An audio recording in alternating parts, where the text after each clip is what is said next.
Hi there, Richard the Dick Coughlin. Well, it's not the Dick, is it? Sorry, wrong channel. This is Coughlin 616.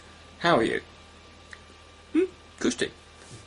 I wanted to address some things that annoy me when I, which obviously, as you can imagine, is quite a long list. Certain things that annoy me, that when I see evidence of argumentation used by atheists in, that to me smacks of hypocrisy, and or is inconsistent, to say the least. And there's several examples here. Now, obviously, for reasons everyone's probably aware of, there's been a lot of talk lately about Islam and Muslims.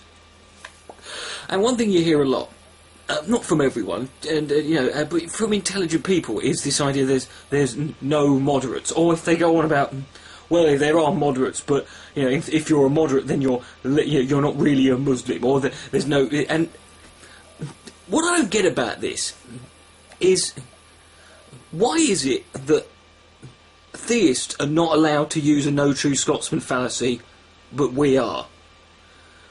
I mean, when a Christian or a theist of some other description says, "Oh, they're not a real Christian. They're not a true Christian. No, they're not a proper Christian. It's no true Scotsman fallacy, no true Scotsman fallacy."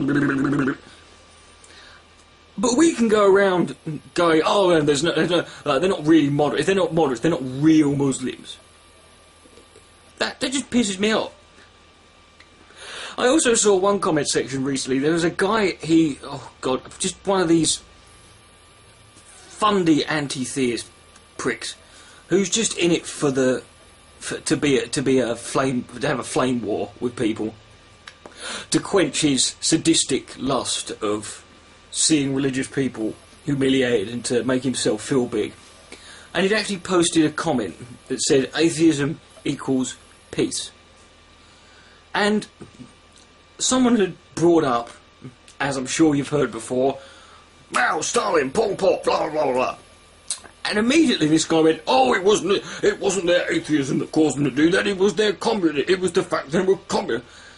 And to me it's like, how can you be so stupid to not see that actually what they're doing in that case, that argument, the Mao, Stalin, Pol Pot argument, to what you're suggesting, to talk about to try and generalise atheism as a bad thing. Yes, the Mao, Stalin, Pol Pot argument doesn't work, but if you're saying that atheism is actually peaceful, then that is a valid argument. It's perfectly valid, because they were atheists and they were fucking murderous bastards. And I don't get that either. But I also, the other thing that annoys me is this thing about, there's an inconsistency when it comes to cherry picking. Now, me personally, the idea of cherry picking from the part, when people, don't support certain things like stoning of gays and killing of children and all this other shit, there's this immediate action of, "Oh, you're just cherry picking, you're just picking and choosing," right? They do not, and then at the same time, we'll just go on and moan about fundamentalists and how they're buggering the world up. But then when you get someone who's cherry picking, and they are cherry picking, there's no denying there, everybody is like, "Oh, you're just cherry picking, you're just," and I'm like, what do you want, right? I support cherry picking. Good cherry picking is good. As long as you cherry pick the right stuff, I could give a shit. There's moral lessons to be learned from things. In movies, you might watch Star Wars, and there might be a moral to that story. You could read a book, a fictional story, and get a moral and learn something from that. You didn't need that book to teach you that necessarily, but you learn it from it nonetheless. And to say that there's no valid things that you can learn. I read the Bible as a kid, and I thought, well, some stuff here I quite like. Yeah, love thy neighbour. Yeah, do unto others as you do yourself. It's all well and good.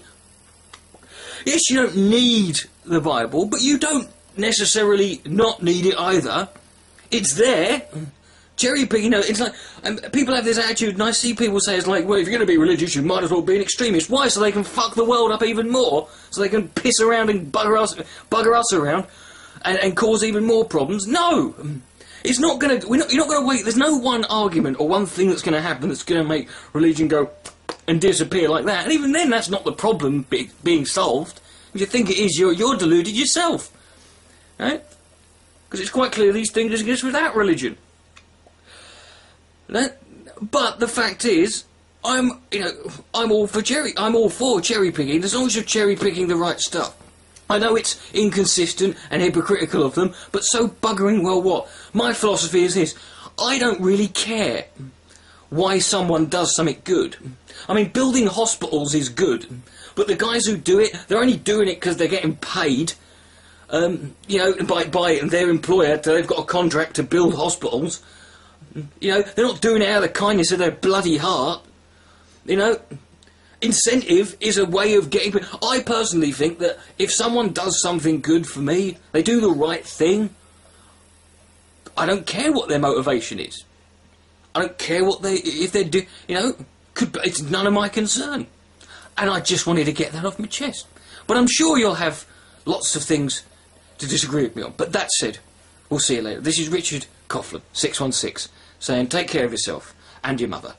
Good night.